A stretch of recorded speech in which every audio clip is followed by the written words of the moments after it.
Today I am going to teach you guys about my personal process for getting back to Germany. Sorry in advance about the terrible lighting. It is winter in Washington, which means there's no sunshine at all.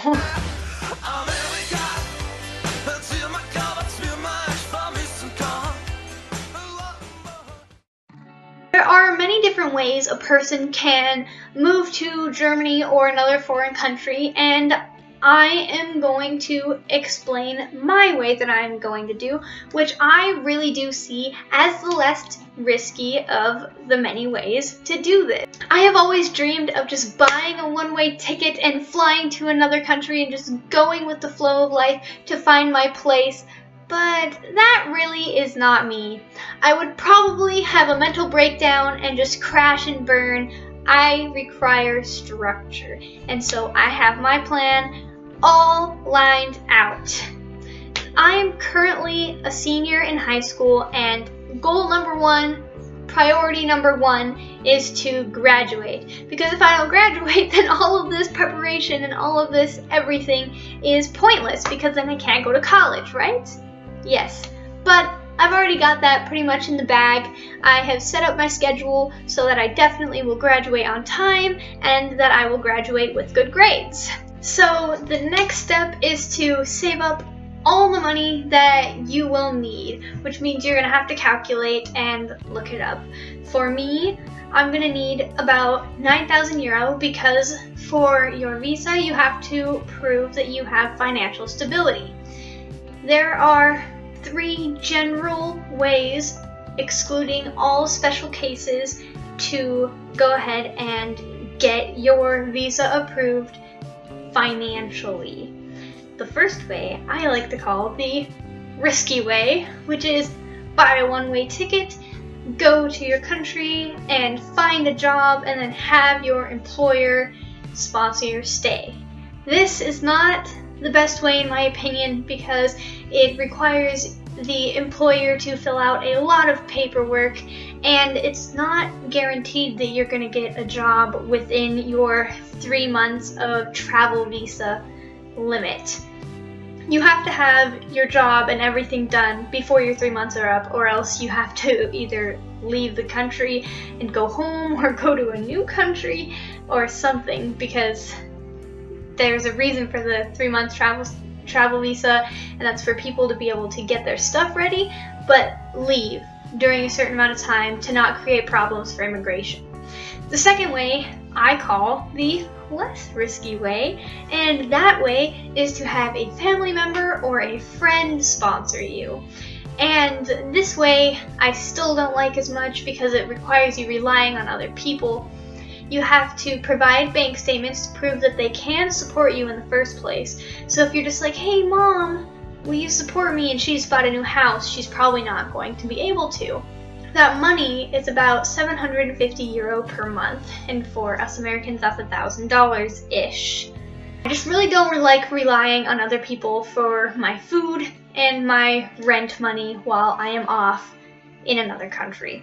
The third way I call the hard way, but the guaranteed way, and that is because I am working and saving up about $10,000, 9,000 euro, to get my visa, but it is my money and it is guaranteed that I have it.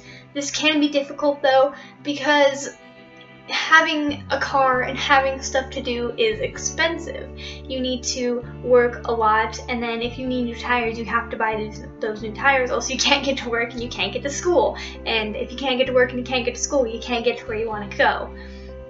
I still do like this way because when I do have that money, I have the money. I don't have to sit around and wait on Uncle Ronnie to find out what he comes up with, because yes, he did have the last several months of bank statement proof to prove that he can support me, but can he really support me? Who knows, next month he could buy a house and then he definitely can't support me, or he can get cancer and not be able to support me because he has to pay for his own medical stuff.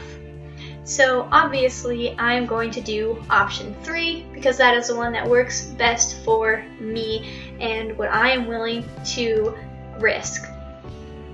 I also know that there is nobody in my life who can or wants to support me, and that is okay, because that means it is up to Marvin and myself to save up as much as we can, and at the rate we are going, we will have enough money between the two of us, and at the rate I am going, I will not have to borrow as much from him, and that makes me feel like an accomplished adult.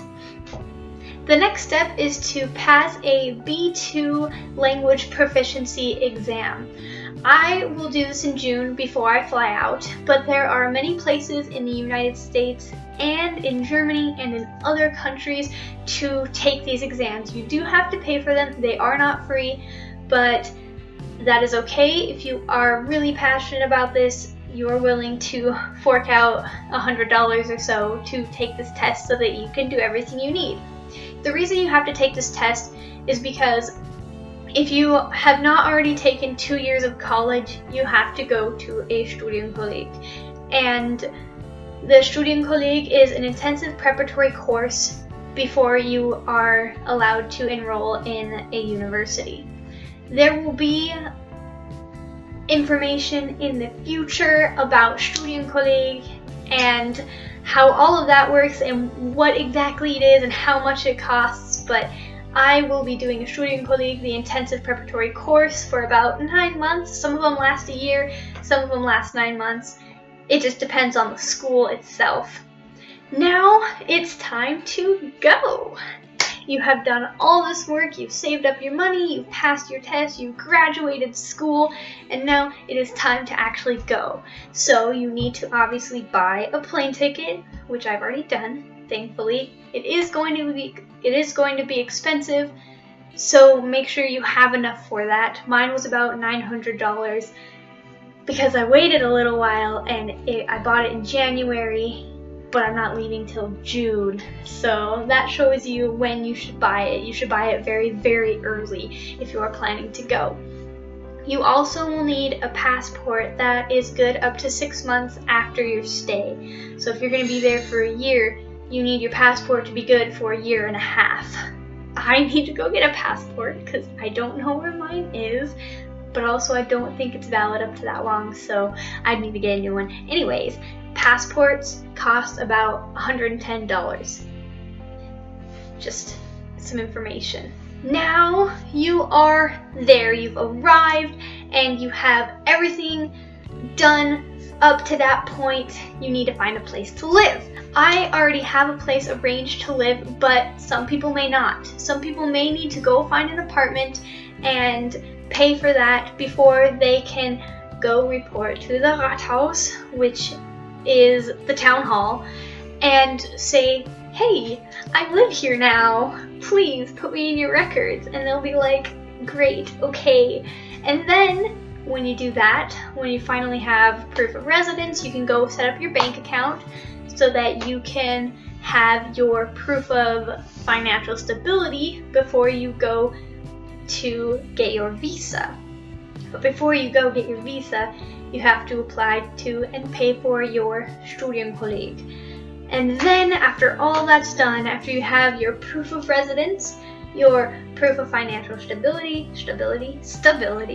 and once you have your proof of pretty much the reason why you're there, that you have proof of being in a school to learn, then you can go to the foreigners office in your area and get your visa. The people there are generally really nice. I went there last year with my host mom and they were just great.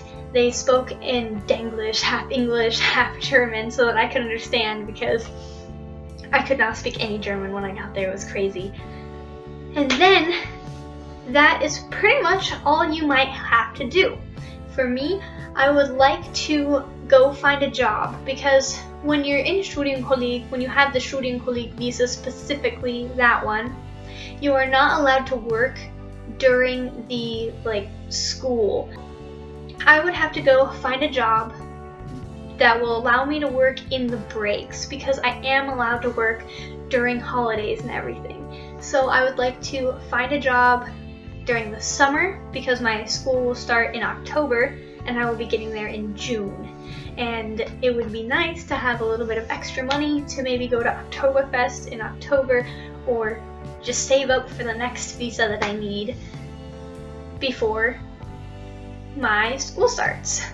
And then the only thing I have left is just to live life and be awesome. If you guys have any questions or comments, put them down there, and I'll see you soon.